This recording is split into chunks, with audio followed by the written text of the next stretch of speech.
Salut à tous, j'espère que vous allez bien. On se retrouve pour une nouvelle vidéo. Bon, le sujet il n'est pas joyeux, même si moi je suis vraiment content de faire cette vidéo aujourd'hui. C'est comment survivre à la crise. Voilà, je vais vous parler de ce qui m'a sauvé pendant cette crise, même si la crise n'est pas finie, il peut toujours se passer des choses assez délicates. Et ce qui va vous sauver, voilà, des choses importantes à mettre en place quand on est entrepreneur, quand on veut faire de l'immobilier, quand on veut gagner de l'argent, quand on est un agent économique, j'ai envie de dire d'une manière générale. On va voir 4 points qui sont particulièrement importants et on va les détailler. Parce que cette crise, elle a épargné personne. Ne croyez pas que les personnes qui sont riches ont été épargnées. Elles sont épargnées parce qu'évidemment, elles ont beaucoup d'argent, elles ont des marges, tout ça. Mais ceux qui ont beaucoup d'argent et qui font n'importe quoi avec sont en train de couler. Ceux qui ont peu d'argent et qui font les bonnes choses avec en plein milieu d'une crise sont en train de monter. Donc en fait, les cartes, elles sont en train d'être redistribuées. J'allais dire aux plus méritants. Non, ce n'est pas forcément aux plus méritants, mais ceux qui ont les meilleurs réflexes économiques. Donc on va parler de ces différents points. Et le premier point qui est particulièrement important, c'est le fait d'avoir de l'argent de côté. Alors, tout dépend de votre niveau, on va dire, économique. Vous allez avoir des besoins en argent qui sont différents en fonction de vos dépenses. Donc, le niveau d'argent que vous avez besoin de côté, il dépend principalement de vos dépenses quotidiennes, mais aussi des risques auxquels vous êtes confronté. Moi, par exemple, j'ai beaucoup de biens immobiliers, donc je suis confronté potentiellement à des risques qui sont plus importants de la moyenne. Donc, je me dois d'avoir plus d'argent de côté que la moyenne. Donc moi à la base, naturellement, je suis une fourmi. Depuis le premier jour où j'ai investi dans un garage, d'ailleurs je vais faire une vidéo là-dessus, je vais vous expliquer comment je l'ai négocié, ainsi de suite. Voilà, je vais vous en parler dans peu de temps, mais depuis le premier jour où j'ai investi, je suis une fourmi. Je ne suis pas du tout une cigale qui dépense tout son argent, ainsi de suite. Donc, c'est ça qui m'a permis de me développer parce que, comme je l'explique souvent dans mes vidéos, j'ai commencé en partant de rien, en me faisant expulser de chez moi, puis j'étais salarié, j'avais un salaire normal. Et il a bien fallu que je prouve, notamment aux banques, que j'étais solvable pour pouvoir me faire prêter de l'argent. Donc, il y a un moment ou un autre, si tu veux te développer, tu dois avoir de l'argent de côté et un moment ou un autre, tu vas subir une crise. Des crises économiques, grosso modo, il y en a tous les 10 ans. Donc, du coup, tu as 10 ans pour mettre de l'argent de côté. Donc, très important de commencer dès maintenant à mettre de l'argent de côté. Si aujourd'hui, vous ne mettez pas, on va dire, environ 10% de vos revenus de côté, vous n'êtes pas dans la bonne voie, entre guillemets. Vous savez, on ne peut pas mentir en économie. Quand tu as une facture qui passe, quand tu as un prélèvement qui passe, s'il n'y a pas d'argent, ça ne va pas. Donc peut-être qu'aujourd'hui, vous n'avez pas d'argent de côté. Moi, j'avais fait tout un plan là-dessus. J'avais vendu pas mal de biens immobiliers pour avoir des grosses sommes d'argent de côté, vraiment très importantes, notamment pour pouvoir réinvestir. Et ça m'a beaucoup aidé parce que, comme tout le monde, j'ai subi la crise sur une partie de mes revenus et particulièrement sur la location de courte durée qui est un des piliers de mes revenus. Donc au niveau de la location de courte durée, ça a souffert. Pendant cette dernière année, grosso modo, je suis un petit peu en année blanche, on va dire ça comme ça. C'est-à-dire que je paye tout ce que j'ai à payer avec les locations, ainsi de suite, mais je ne gagne pas d'argent. Donc une année blanche, je paye mes crédits, ainsi de suite, je m'enrichis en remboursant la banque, donc avec l'amortissement. Vous savez, j'en ai déjà parlé, mais je l'explique beaucoup, je l'explique dans pas mal de vidéos. Quand vous remboursez un crédit, vous avez une partie, c'est de l'amortissement, c'est-à-dire que vous remboursez vous-même, c'est le capital que vous remboursez et l'autre, c'est des intérêts. Donc moi, en ce moment, en immobilier, je m'enrichis particulièrement grâce à ça. Je fais aussi des achats-reventes, je fais aussi pas mal d'autres choses, on en parlera dans une autre vidéo. Donc, argent de côté et couper les dépenses inutiles. Voilà, donc ça c'est le premier point, ce pivot au niveau de l'argent. Moi, j'ai coupé tout ce qui était inutile, il y a eu pas mal de restructuration et c'est juste nécessaire. On n'a pas le choix quand on est dans une crise. Vous savez, vous et moi, on est pareil, c'est-à-dire qu'on n'est pas une multinationale, alors au sens du terme où vous allez avoir des centaines d'employés. Donc, si vous avez des dépenses en trop, ça va se voir très très vite. Si vous avez des personnes en trop dans vos sociétés, ça va se voir très très vite, ainsi de suite. Donc, coupez les dépenses inutiles dès maintenant. Ça peut se faire au niveau du quotidien. Vous avez peut-être des abonnements qui ne servent à rien, faire un cost kill et du coup, garder ces bonnes habitudes. Maintenant, vous profitez de la crise. Vous vous rendez compte, on est en pleine crise, vous vous rendez compte qu'il y a des dépenses qui sont inutiles, qu'il y a des choses que vous faisiez un petit peu par automatisme et finalement qui vous apportaient même pas de bonheur, ainsi de suite, ça ne sert à rien. Donc, coupez ça et mettez plus d'argent de côté. C'était le premier point qui est très très important et qui moi m'a énormément aidé pendant cette crise et qui vous aidera pour la suite. Deuxième point particulièrement important, c'est la diversification de mes revenus. Voilà, j'en ai un petit peu parlé il y a quelques minutes.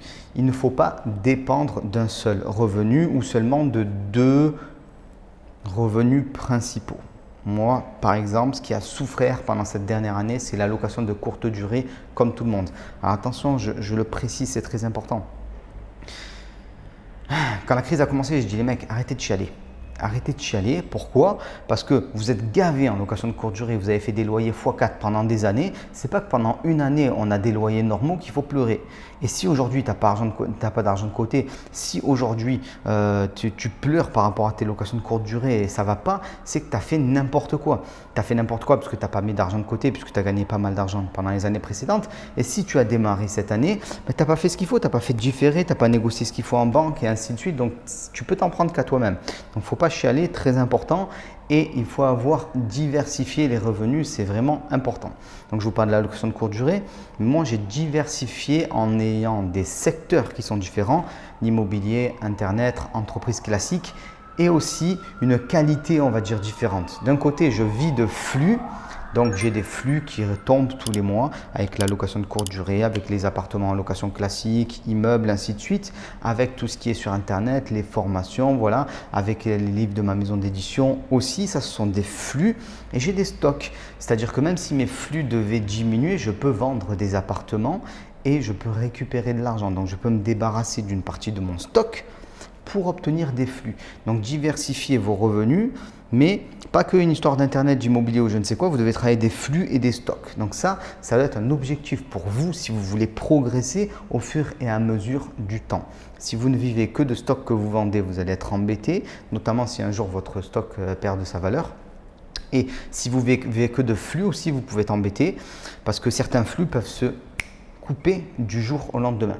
Donc, faites attention à ça. Et un dernier point, pour les personnes qui sont vraiment encore, on va dire, en train de se lancer, j'ai envie de vous dire, ne faites pas les cons avec votre boulot actuel. Voilà, c'est la crise. Bon, c'est un peu difficile. Si vous avez un job, gardez-le.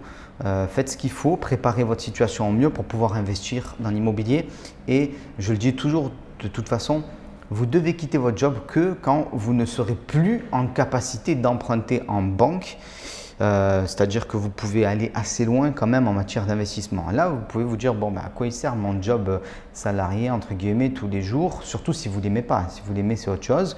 Je ne peux plus emprunter en banque, je ne peux plus me développer en immobilier. Peut-être que je vais essayer de me mettre à mon compte pour essayer d'avoir plus de revenus et pour pouvoir continuer à me développer encore mieux. Donc, deuxième point, c'était la diversification des revenus. Ça m'a sauvé, entre guillemets, et c'est une des meilleures manières de survivre à une crise.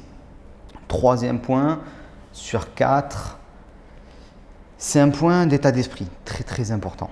Voilà, donc là, ce n'est pas une histoire d'argent et tout ça, vous pouvez le changer dès maintenant. Il n'y a pas besoin, il faut juste faire vriller un petit peu votre cerveau. C'est être capable de continuer à travailler même en gagnant moins d'argent qu'avant. Et même dans certains cas extrêmes, continuer à travailler sans rien gagner. Toute personne qui se prétend investisseur, qui se prétend entrepreneur, qui se prétend, on va dire, comme une personne qui bouge, j'ai envie de dire en quelque sorte, doit être capable de travailler pour rien, entre guillemets. Et surtout au départ, ou en tout cas pour moins que prévu. Je vais vous expliquer un petit peu la philosophie qui se cache derrière. Il faut comprendre une chose, que quand on est entrepreneur et quand on se lance, il y a beaucoup de travail, mais pas d'argent à la clé, au début. C'est un peu le contraire du salariat. Quand quelqu'un commence un nouveau boulot, bon, le premier mois, je ne vais pas dire qu'il ne sert à rien pour sa société, mais presque. Il arrive, il n'est pas encore formé, ainsi de suite et tout. Il gagne de l'argent, mais il n'apporte pas grand-chose encore en retour. Donc, il ne travaille pas tant que ça finalement et il gagne de l'argent. Quand on est entrepreneur, on va travailler beaucoup au début. Il y a beaucoup de travail et il n'y a pas d'argent. Autour de vous, il y a du travail partout. Peut-être que, alors moi, autour de moi, par exemple, je suis à Maurice. Ici, il y a un terrain qui est en friche, on va dire. Il y a du travail là. Il y a peut-être moyen d'aller le récupérer, ce terrain, et de pouvoir construire dessus et tout ça. Mais il n'y aura pas d'argent avant 2 ans si je me mets à faire ça. C'est pareil, il y en a un autre qui est à côté, ainsi de suite. Donc, il y a du travail partout. mais il n'y a pas d'argent à gagner à la clé. Donc ça, il faut être capable de faire ça quand on est en temps de crise. Parce que quand on est en temps de crise, en général, soit on se replie un peu sur soi-même, c'est-à-dire qu'on ne fait plus les efforts pour pouvoir faire, entre guillemets, ce que les grosses sociétés appellent de la recherche et du développement. Ah non, on ne va pas faire ça. Mais un petit peu aussi d'un côté, c'est-à-dire qu'on va chercher de nouvelles solutions et on va travailler, on va développer quelque chose et on va dépenser de notre temps sans avoir de retour instantané. Donc ça, il faut pouvoir le faire. Ça passe par le fait de se former, par le fait de lancer ou relancer son business, réinvestir ses gains passés ou les gains qu'on a maintenant tout de suite.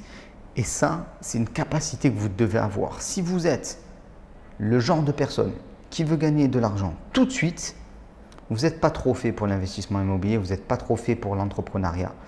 Il y aura toujours une période comme ça où vous allez travailler, vous allez vous former et vous n'allez pas gagner d'argent. Troisième point qui était très très important, d'ailleurs en parlant de formation, vous regardez juste en dessous, je crois qu'on est à plus de 10 heures de vidéos de formation gratuites. Sur une quinzaine de jours, vous allez recevoir des séminaires, des formations qui arrivent directement devant votre boîte mail. Voilà, c'est spécial immobilier, mais j'en reparlerai à la fin de cette vidéo. Quatrième point, la possibilité et le devoir, j'ai envie de dire, de pivoter. Ça, je vais faire une vidéo spécifique dessus dans peu de temps. Je pense que c'est très important. Mais en temps de crise, il y a certaines choses qui ne fonctionnent plus et il faut passer à autre chose.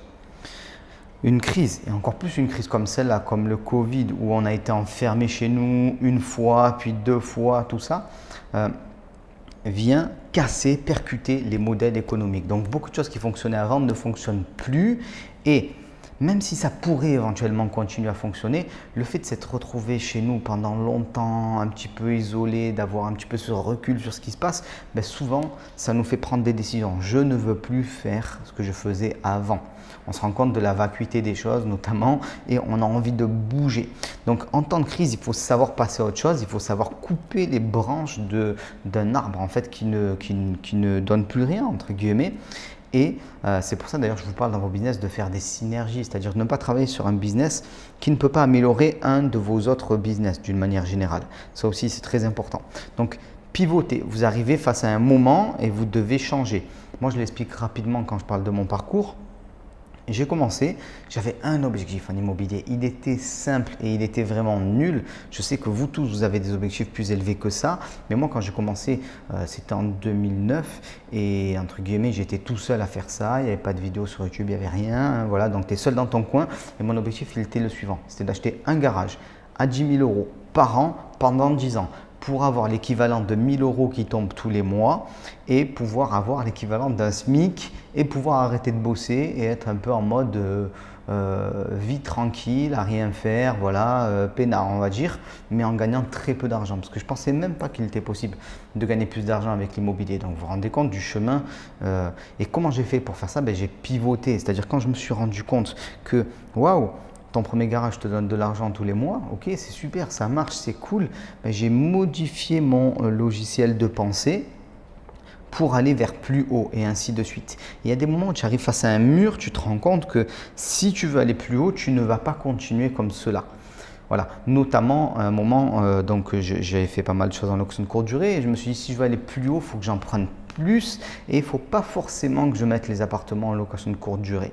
Donc, j'ai pivoté, j'ai revu mon logiciel de pensée, je me suis lancé sur d'autres choses et à partir de là, vous pouvez dépasser un problème. Donc, vous devez pivoter régulièrement. Alors, si vous êtes le genre de personne un petit peu tout azimut, c'est-à-dire que dès que vous voyez un nouveau truc, vous changez, tout ça, il faut d'abord vous concentrer. Mais une fois que vous êtes concentré sur quelque chose, que vous avez des résultats et que ça bloque un peu, il faut dépasser ça. Alors, il y a plein de manières de dépasser ça et de pivoter. La première manière, c'est de continuer à apprendre. Pourquoi? Parce qu'en fait, si vous ne voyez pas de solution, vous n'allez rien pouvoir faire, vous allez être bloqué. Et en général, pour voir une solution, bon, il ne suffit pas de s'asseoir sur une chaise et de penser très très fort à où est la solution, quelle est la solution. Il faut être en interaction avec des personnes qui ont déjà fait le chemin, qui sont déjà à un niveau plus élevé, ainsi de suite, ça va plus vite. Voilà. Ou sinon, vous allez vous manger des échecs réguliers. Et oui, vous allez apprendre par l'expérience et ça marche très très bien, il n'y a pas de souci. Mais pour 90% des gens, ce sera des claques trop violentes et notamment qui vont vous faire perdre trop d'argent. et ça va être embêtant. Donc pour vous former, je l'ai déjà dit un petit peu tout à l'heure, regardez en description, il y a 10 heures de vidéos de formation avec 3 séminaires de mémoire, plus une petite dizaine de vidéos vraiment sur des points précis, comment gagner de l'argent avec l'achat-revente, la location de courte durée. Vous regardez, vous avez le programme qui est juste en dessous, vous avez toutes les infos. 10 heures, c'est une formation totalement gratuite de A à Z, c'est gratuit. Donc regardez juste en dessous, vous avez toutes les infos et dites-moi en commentaire ce que vous avez pensé de cette vidéo. N'hésitez pas à la partager, à la liker, c'est important pour le référencement YouTube et on se retrouve très vite.